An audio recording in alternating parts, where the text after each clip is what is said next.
Hello everyone, I'm Ed Mitrovich, the alternate historian. You know what? I don't like American Civil War alternate histories. Don't get me wrong, the American Civil War is certainly an important era of American history to study, and some of the most influential works of alternate history in the English language are based on the conflict. In fact, almost every alternate historian, from mainstream authors to your average forum member, has tackled the topic in one way or the other.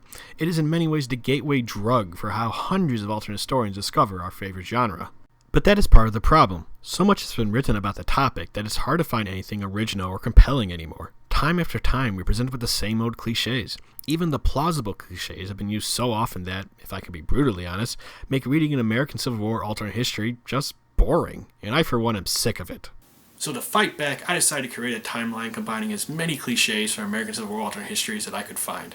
If you want to hear about one of the worst Confederate victory timelines ever, then buckle up as we travel to one of the dumber corners of the multiverse.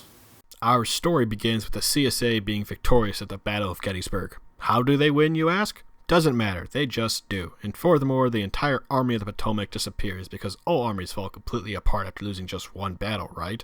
And with no one to stop him, General Robert E. Lee simply marches into Washington, D.C. because all those fortifications built to stop that very thing from happening mean nothing against Southern bravery and determination. Meanwhile, the Union victory at Vicksburg or the Union blockade of the Confederacy's ports mean absolutely nothing. Thus, George B. McClellan easily defeats Abraham Lincoln in the presidential election of 1864, and the new anti-war Democratic government immediately requests peace talks to begin with the Confederacy. The CSA, of course, gets everything they want, since the Union negotiators were unfortunate enough to be born without spines. Occupied territories are returned, Kentucky, Missouri officially part of the South now, the Arizona Indian territories are handed over, the North has to return any fugitive slaves, etc.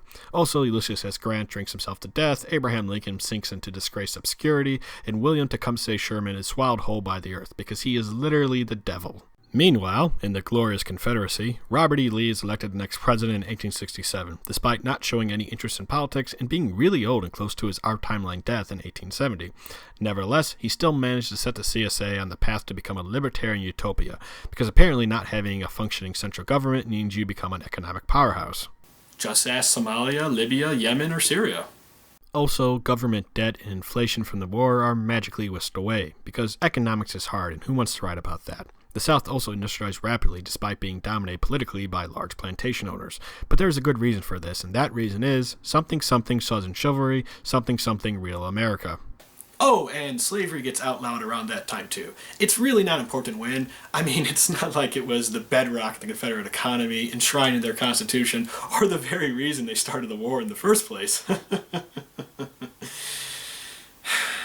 Sadly, things don't go well for the good old US of A, with its capital now in Philadelphia. Several states immediately secede, and the new nations of New England, Deseret, and the western states of America are founded. Of course, the only logical thing for the US to do would be to launch a massive rearmament program and pick a fight with the British Empire to get revenge for them supporting the CSA. And that's just what President John C. Fremont does, which ends up with a smashing American victory that sees the US annex all of Canada, minus Quebec. Because when you can't beat a handful of rebellious states without any real industry, you obviously can take on the world's most powerful empire at the time.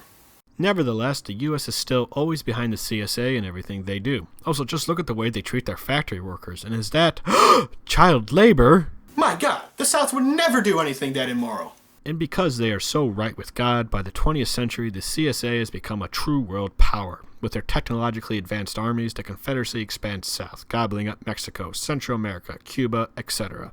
This is in spite of the fact that by its very nature, the Confederacy lacks a central government necessary to organize any conquests, but why bother with such details at this point? To be honest, I'm still trying to figure out why everyone in the Protestant white Confederacy is okay with such a sudden influx of Catholic brown people who don't like slavery. Meanwhile, the CSA stays out of World War I, which plays out exactly as it did in our timeline despite all the change in history in the last 50 years. Franz Ferdinand still has a one-star Yelp trip to Sarajevo, France gets a lovely new set of trenches dug, and everyone in Russia becomes infatuated with the color red. Surprisingly, the CSA isn't as bothered by German U-boats sinking their merchant ships and killing the Federal Confederates. Whatever, man, stop ruining my art.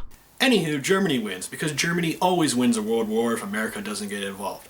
And because they do, they unite all of Europe into an economic union, because irony.